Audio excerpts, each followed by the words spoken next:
lovelies, welcome back to the channel. What a 24 hours it has been. I have been watching nothing but YouTube. Friends' YouTube channels, all caught up with them. And if you haven't checked out Flex Rock's Rollovers Reign of Rocks, you have to check it out. Honestly, this series has been incredible. Love the energy, love the videography, just love everything about it. So definitely go check up on Marvin and Andrew over there. They did Little Caesars over at AOP in Tennessee, and ooh, I really want to try that one at some point, but I haven't done it yet. Anywho's, so friends' YouTube channels, and I've also been reminiscing a little bit on Mischief Maker TV. I've been kind of going back to some of the episodes there, seeing what we've been doing over the past year, and wowzers, I didn't realize how crazy life looks to you guys over this channel. We have done a fair bit. So with that in mind, I thought that I would talk you through some of the obstacles and some of the trails that I've done over the past wee while. And we're gonna start right here in Sand Hollow, a trail rated 9 trail joint effort, not for the faint of hearted at all. The first time I went on that trail, a bunch of buggy people were on there and asked me what on earth I was doing on there, and then managed to climb something pretty easily that some people had a little bit of problem on. Now, that's not me having a big head, that's just me knowing my vehicle and also being in it all the time. I don't just wheel on a weekend or once or twice a month. I try and get out there once a day, if not once every 2 days. So it's just about knowing your vehicle. Anywho, we're gonna start with joint effort. One of my favorite trails. I have done it around 5 or 6 times now, and each time someone has broken, someone has flipped, or we've just bowed out in the middle because it just can be a little too much sometimes. So, let me grab my milk. I'm gonna have a wee sip of milk. It's a milk day today. And I have a screen in front of me right now that you guys are going to see way bigger, and I'm just going to whoop back into the corner right now. And this is actually the second obstacle on joint effort. The first obstacle is a little whoo, but you just saw there, whoo, I had a little momentum right there. You have to get up on the ledge and get your back tires on up here. And there is a giant rock that you can see right in front of the passenger tire right now. It really is big, it sticks out, and it is completely rudely in the way. There's always a lot of back and forth. If you fall off that first ledge, you kind of have to start all over again. Now, you know my crawling style, people. I love to crawl and take it easy. I don't really like giving anything momentum unless I really have to. It's just the way that I wheel, and we all have different ways. But as you can see, just managed to crawl over there, get that back hand up, and bada bing, bada boom. Whew, first one over and done with. Okay, so this next obstacle is not the next obstacle after the second one, but it certainly is within the first quarter of the trail. My favorite part of the trail, because you start at the bottom in a canyon, you have to crawl up right here. It's pretty steep, and you do have to go more towards the driver's side. There is a massive wall on the passenger side here that you can't really see, or it doesn't look very substantial, but you have to crawl up into this kind of small bowl, and there's a giant vertical wall right in front of you. You have to get all the way over kind of into the corner of that and then start climbing up. Now, once you start climbing up, that tire, for me anyway, every single time, whether I make it or not, comes all the way up. If it comes up, you can see I'm just trying to work that tire a little.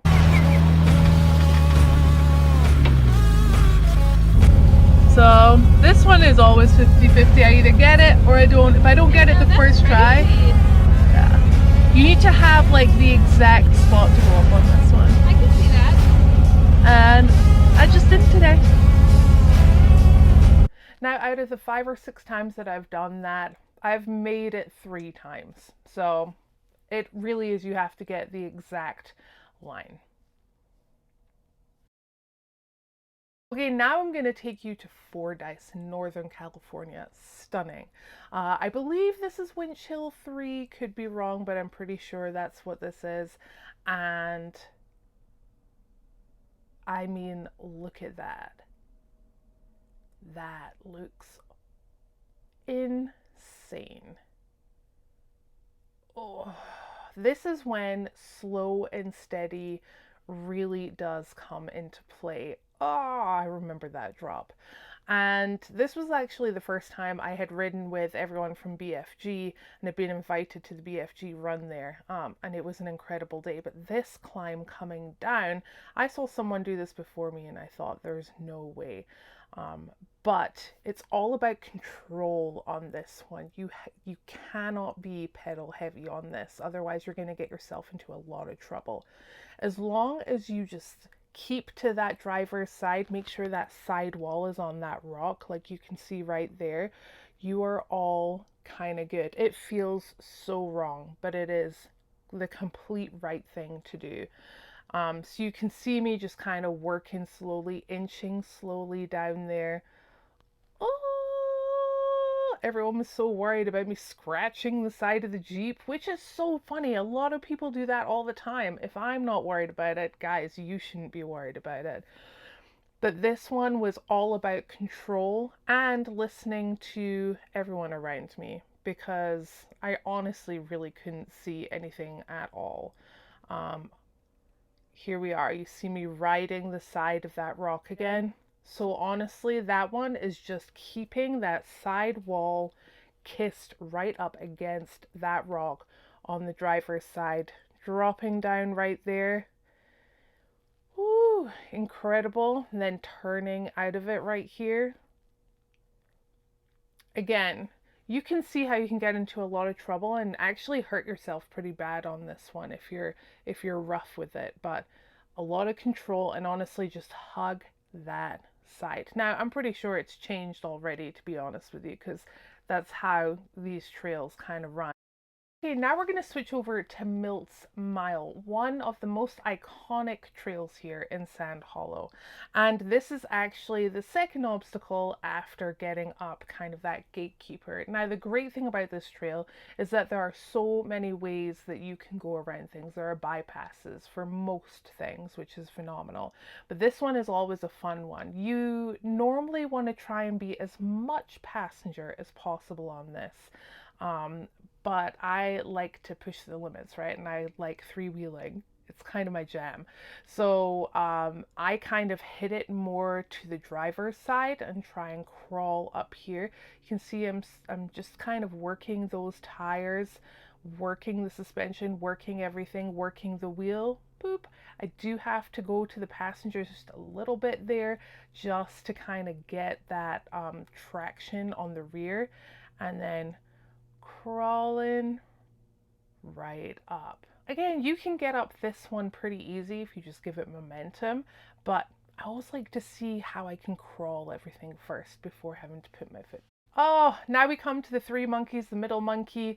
Um, this one is just so iconic to get up. It's so much fun. It feels so wrong when you start climbing up this. You do have to have the driver tire pretty high up on that rock. I mean, look how high I am.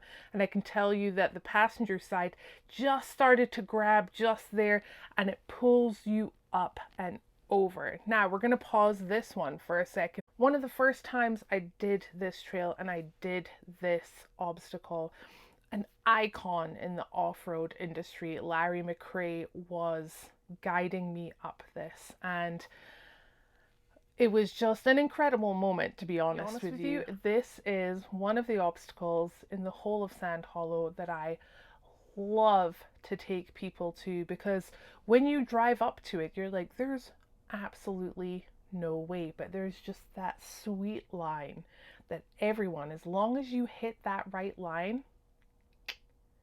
you get up it. It's super awesome, and I get such a high watching and getting people up there. I'm gonna take you to one of my favorite places to wheel, and that is Johnson Valley. That's where they hold King of the Hammers, and this is one of my favorite trails ever out there. It's called Blueberry. This obstacle that you see I'm just climbing up, you really have to go high on the driver's side again. I kind of just walked up that, and previous years I've had some trouble with that one. But I don't know what it was this year. It could just be the right tire for the environment, but it was it was a great feeling not spending an hour on that and just whoop, just getting right on up there. I will say Jeremy Rose, of course, my spotter was incredible and got me up there no problem at all. Now let's see, what's the next one? All right, this is the last big climb. I want to say it's called the Gatekeeper, but I can't remember what it's called. Anyway, this is a really difficult climb on the same trail, Blueberry. This is normally where we spend a lot of our time on this trail. The first one that you just saw, that one, even although there's a bypass, everyone always wants to do that one.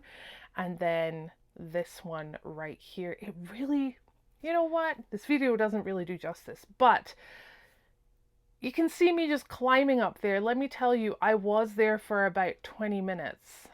Let's rewind that one again. Okay, so you see at the bottom, there's like a slab rock on the passenger side that you can see I'm starting to climb. You really have to climb that pretty high, but there is a sweet spot here. If you climb too high, it bounds you completely up and you can't move forward. If you're not high enough, you slip into that. Now here where I'm climbing right here, that just seems to be the sweet line right there. In the middle, a lot of people do slide into that and then they're just sideways. So there you have it, guys. Just a couple of places and a couple of the climbs and obstacles that I've gone up. Let me know if you would like me to do more of these. And I think it would be pretty interesting to start doing maybe a video once a week on a certain trail with different Jeeps, different builds, different wheelbases. I think that would be pretty interesting because we don't all take the same line, right? We don't all drive the same way. We don't all take the same path. We have to drive for our own ability and for our own vehicle. So let me know, leave your comments below. But guys, I gotta go. I have an appointment to maybe get furniture for this shop so that we can start working from there instead of coming to you from the crawler hauler. But anywho's, thank you so much for watching, guys, and until next time, I'll see you later.